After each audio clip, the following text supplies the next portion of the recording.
लोहार की बंद दुकान में कहीं से घूमता फिरता एक सांप घुस आया। यहाँ सांप की दिलचस्पी की कोई चीज नहीं थी।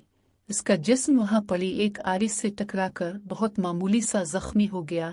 घबराहट में सांप ने पलटकर आरी पर पूरी कुव्वत से डंक मारा।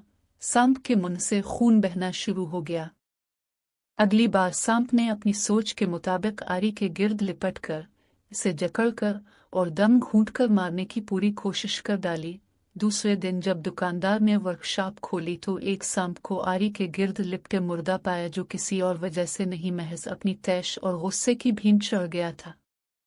बाज़ औक़ात गुस्से में हम दूसरों को नुकसान पहुंचाने की कोशिश करते हैं, मगर वक्त गुजरने के बाद हमें पता चलता है कि हमने अपने आप का ज़्यादा नुकसान किया है।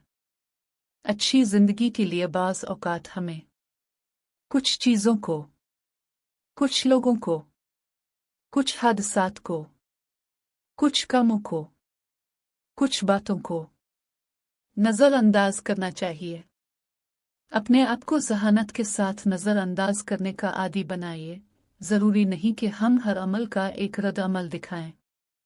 हमारे कुछ रद्द अमल हमें महज नुकसान ही नहीं देंगे, बल्कि हो सकता है कि हमारी जान भी ले लें। सबसे बड़ी क़ुव्वत हुस्न बर्दाश्त है। एक दफ़ा सूरा फ़ातिहा और 3 दफ़ा सूरा इखलास पढ़कर तमाम उम्मत मुस्लिमा की मग़फ़िरत की दुआ करें। रब ताला मेरे और आपके तमाम रिश्तेदारों, बुज़ुर्गों, हमसाये और अस्ताज़ा की मग़फ़िरत फ़रमाएँ। आमीन या रब्बल आलमीन। आमीन बजा अल नबी अलमीन सल्लल्लाहु तआला अलैहि व आलिहि वसल्लम।